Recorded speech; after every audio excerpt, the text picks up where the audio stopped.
Hello everyone and welcome back to my channel. So it is currently the 17th of November. I have been currently doing my wrap-ups where I do like midway through the month and then at the end of the month. So today I just wanted to share with you the books that I've read up to this point in November. I'm not gonna lie, it honestly hasn't been the best reading month for me ever. I have not read as many books as I probably would want to have read it by this point. I've had a lot of trouble this month with books that I've been picking up. I've been honestly DNFing a lot of books, which obviously takes up a lot of time to read those books and then to not finish them. But I feel like this month I do have a pretty good mix of things, even though I'm not gonna have like a huge number of books. I'm reading like nonfiction, fiction. I reread one of my favorite books of all time, which I'm really excited to share with you what that is. And then also right now, towards the end of the month, which I'll get into later in the video, I've been picking up a lot of like bigger books, which again is not going to allow me to read like a ton of books this month, but I have been kind of had this like fear of big books lately, so I'm kind of glad that I'm getting back into the swing of things. But first, I just wanted to share with you the first book that I ended up picking up and finishing in the month of November. So if you've been watching my channel for a little bit, you know that I've been really getting into Lori Gottlieb books. So I first picked up Marry Him, and then I picked up Maybe You Should Talk to Someone, and those books became automatically some of my new favorite books of all time, and obviously are going to be on the top 10 books of this year. So because I love Lori Gottlieb so much, I decided that I wanted to read everything out there by her. So I went back and picked up her first novel, which is called Stick Figure, and it is basically a memoir, a true story of Lori Gottlieb, who grew up in Beverly Hills, and this book is set in 1978 when she is 11 years old, so she's in middle school, and she has an eating disorder called anorexia nervosa, and it's basically a diary of her experience going through this eating disorder. So it's kind of interesting how the book is set up, and I was not expecting this when I picked this book up to read, but it's actually written in a diary format from the eyes of an 11-year-old girl. I could be wrong, but I think what happened was that Lori actually based this book off of her real diary entries from when she was 11, and I'm obviously assuming she like rewrote it and to make it into the book that it is today. But it just talks a lot about her experience as a girl growing up in the late 70s, and a lot of the mixed messages she was hearing from the media about how women should look and what was the right way to look, and all these like dieting books that were out there at the time, and also a lot of the things that her mother would tell her growing up and how she like slowly developed an eating disorder. So I found it really interesting when Lori actually went into the hospital to get treatment and also was meeting with therapists, and it was really interesting to see the perspective of an eating disorder from an 11-year-old girl. So there's obviously pros and cons to that. So when I first read this book, it just started out with her, middle school experience, which was totally like throwback to being in middle school again, because it's obviously written from an 11-year-old's voice. But also like the downside is I feel like it didn't go as deep into the eating disorder or her experience as I would have liked, and I feel like it could have explored a little bit more. But again, it's a YA book, it's geared towards a younger audience, and ultimately it was an okay read for me. It's definitely probably my least favorite Lori Gottlieb book that I picked up so far, but it is interesting because I read her books like really out of order, and this book talks a lot about her childhood and her parents, which gave me a lot more information about her, which kind of has changed my perspective on her other books that I've read and the books that I will read in the future, as this is her first novel, so it never hurts just to get a little bit more backstory on your favorite author. So although I found this book interesting, I felt like the ending was a little bit inconclusive. I didn't feel like I got a sense of how she actually overcame the eating disorder, and this is the point where I wish that they had gotten into more detail on the actual steps that she took. It kind of just seemed like it happened overnight, and I just don't think that's like the healthiest way to portray an eating disorder. Obviously, because this is talking about a really difficult topic, if this book intrigues you, I would definitely recommend like looking up reviews of the book, seeing what other people have to say. I usually don't recommend that when picking up a book, but just because this book is a sensitive topic, I would just be wary about that before actually picking this book up. But ultimately, I'm really glad that I ended up picking it up. I actually was going to DNF this book, but I powered through and it did get better. I'm really excited to read Lori's other books. I'm hoping that I like the next one I read a little bit better than this one. Because it's a memoir and a personal experience type of story, I'm not giving this one a rating but I'm just excited to read more Lori Gottlieb in the future. So the next book that I'm going to talk about, I'm so excited because this is one of my favorite books of all time, like top 3 books. I absolutely love it. I haven't picked it up in a while, and so I was going to physically read it because I do own it, because I do own all of my favorite books. But then I decided, because I physically read it twice, I was like, why don't I pick it up on audio and see how I enjoy that experience? And the book is The Light We Lost by Jill Santopalo. When I actually picked this book up on audio, I didn't realize it was actually read by the author, which I thought was really cool, just because I feel like she was obviously able to read the novel in the way that she wanted it to be read. Also, this cover is one of my favorite covers of all time. I am obsessed with any cover that has metallics on it, and then also has the New York City skyline, and I just think it's amazing. But yes, this is one of my favorite books of all time. Every single time I read it, it breaks me open. I can't even deal with it, but let me just kind of explain to you what this book is about. So this is gonna sound like a lot of spoilers, but I promise you everything that I'm saying is on the inside flap of this book. But this story is basically about Lucy and Gabe. It is a contemporary romance story, and they meet at Columbia University when they're in school. They experience the events of 9/11 together, and then after a little bit of time, they do develop a relationship, but then life takes them in different directions. Gabe gets a photography job overseas in the Middle East, and then Lucy ends up pursuing her career in New York City, and then meeting another man. Basically just follows their story, their love story over 13 years of time. And I don't want to say a lot about it just because I don't want to like ruin the book for you. Let me just give you a couple reasons why I like this book so much. One, I love the writing style. It's written in second person, which is a very rare for me to ever pick up a book written in second person. And I think it's done so well. I reread it the 3rd time, obviously on audio, and which is honestly great if you don't want to physically pick up this book. I totally approve of the audiobook. It was really amazing. But when I was reading this book for the 3rd time, it's Lucy is the one who narrates the book, and she will say things that are like foreshadowing things that happen later in the book, and because I know the ending, it's like, oh my god, like that she would say something like that. It's so interesting, and I just gained a lot more insight about it. I really like this book because to me, this is a very realistic version of a love story. I've actually recommended this book to a couple of friends and they didn't like it, and I honestly totally understand that, and I'm not offended.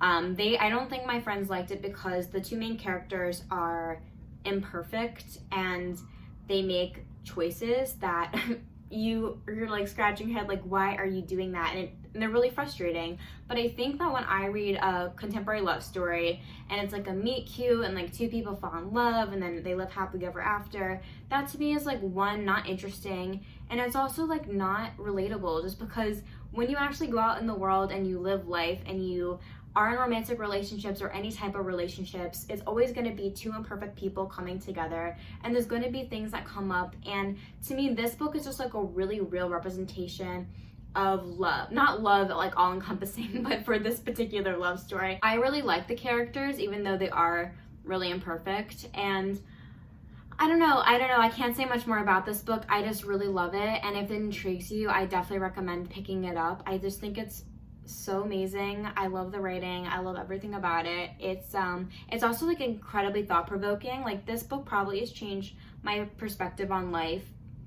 Maybe not, I wouldn't say the most out of all books, but definitely up there in like the top couple of books that have really like changed my life forever. But there's like a couple scenes in this book that have really completely changed my perspective on relationships, and I just like feel like it's so insightful. But I totally get how someone could pick up this book and be like, this is just like any other contemporary romance, or it doesn't follow like the traditional romance book type of track. But if you're willing to give it a try, I would definitely recommend it. And as you can guess, I gave this book a 5 out of 5 stars. So the next book that I'm going to talk about is actually also a reread, which my friend graciously sent me this book, so thank you.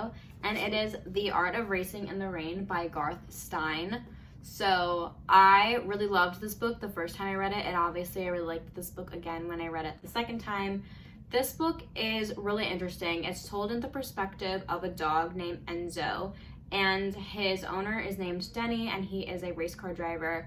And it basically just talks about Enzo's experience going through his life as a dog, and then also has like a very like human soul, and he's like very philosophical, and he just talks about the things that he sees going on in his own life and in Denny's life, and all of like the crazy things that happens as a human.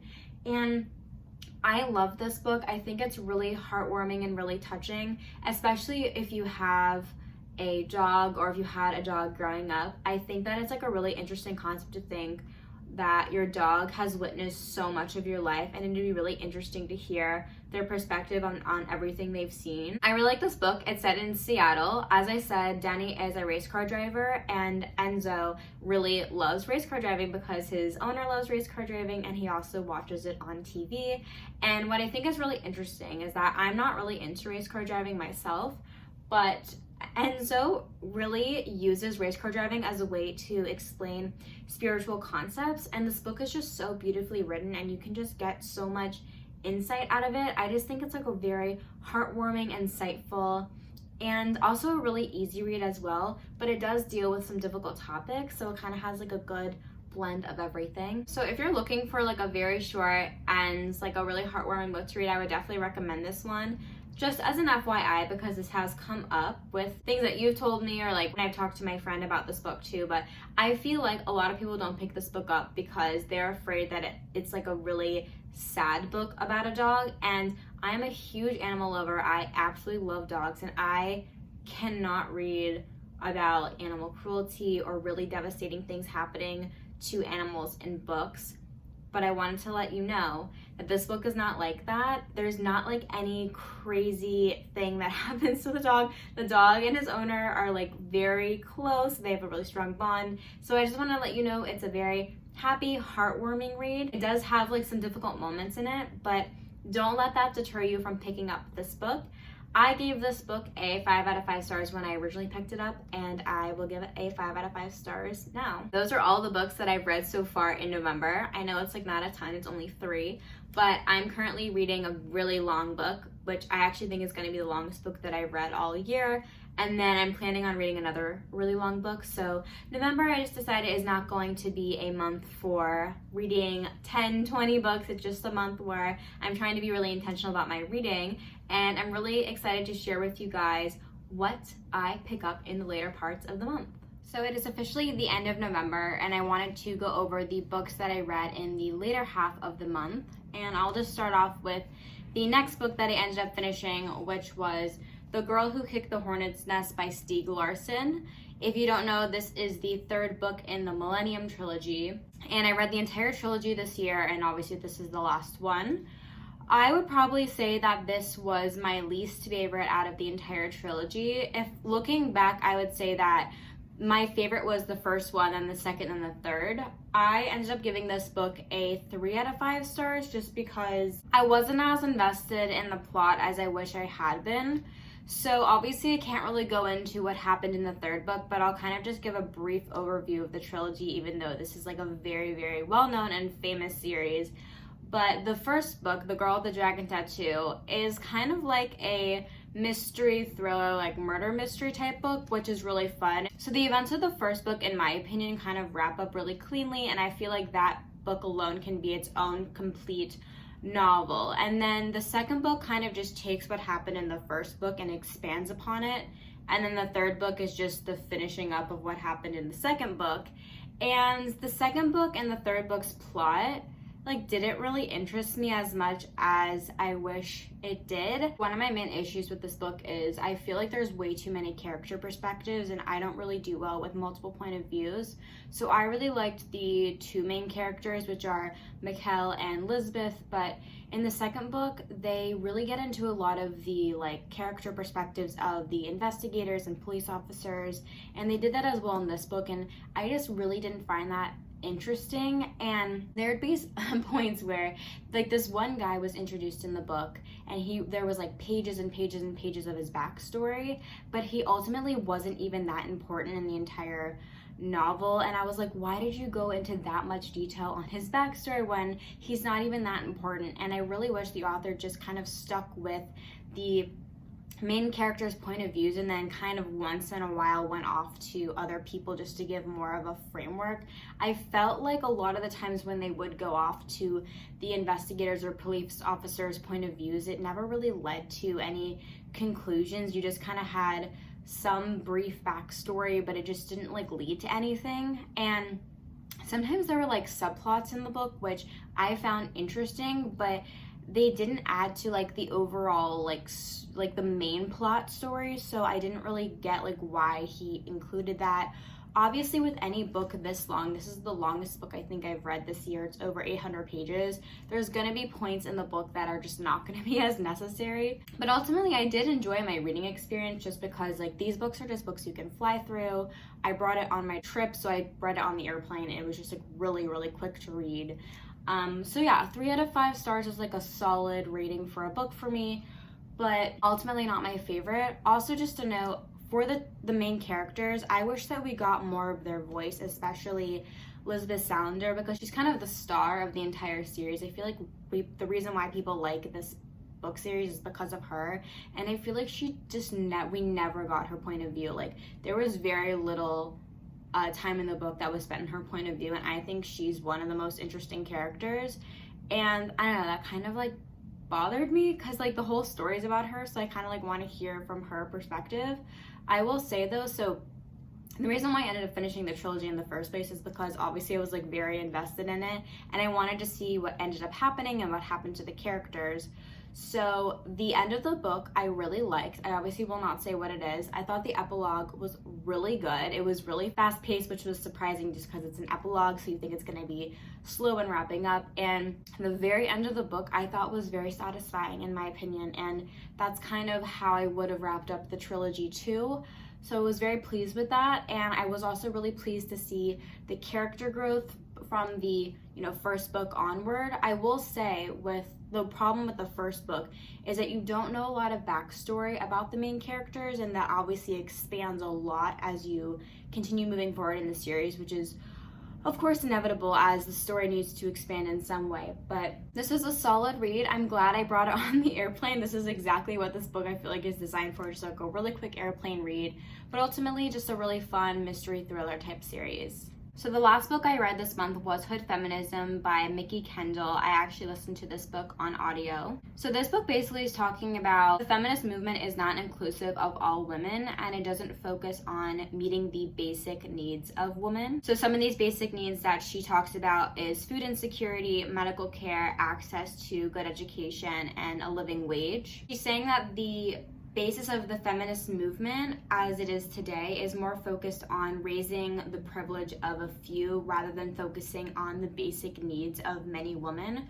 who are often left behind. So topics like race, class, and sexual orientation, she argues, are sometimes left out of the picture. And in order to really enhance women in society, we need to obviously lift up all women no matter who they are. And she just wants to talk about the women who aren't usually in the conversation, and brings up the question of, are women actually oppressing other women? I really enjoyed listening to this audiobook. I thought she brought up really interesting points on like food insecurity and gun violence and all these things that are generally left out of the conversation with regards to feminism, and I obviously think that it's very relevant today. I always like reading nonfiction books on audio. Just it allows me to learn more and just be more aware of what's going on in the world and in the United States specifically. But ultimately, I'm really glad that I read this book. And for books like this, I don't usually give a star rating. But I also wanted to mention that Mikki Kendall does go into some of her own personal life experience, which is how she gained the perspective to ultimately write this book, which I really did appreciate. So those were all the books that I read in November. It's definitely not my best reading month, but that's okay because I'm trying to just take my time with books anyway, and I ultimately did like the books that I ended up reading. I kind of had a rough start this month because I did DNF 2 books. I just wanted to mention I tried reading Circe and I ended up DNFing it, and then I also tried reading Sweet Better and I DNF'd that as well, which kind of took up a lot of time, so I wasn't able to pick up more books that I would actually enjoy. But ultimately, I'm really happy with the selection that I did read this month, and I would love to hear what your favorite book was in the month of November and what you're planning on reading in December. And if you have any like winter recommendations, please let me know in the comments down below. But thank you so much for getting all the way till the end of this video. I really appreciate it. Don't forget to like this video and subscribe to my channel if you haven't already, and I will see you guys in my next one.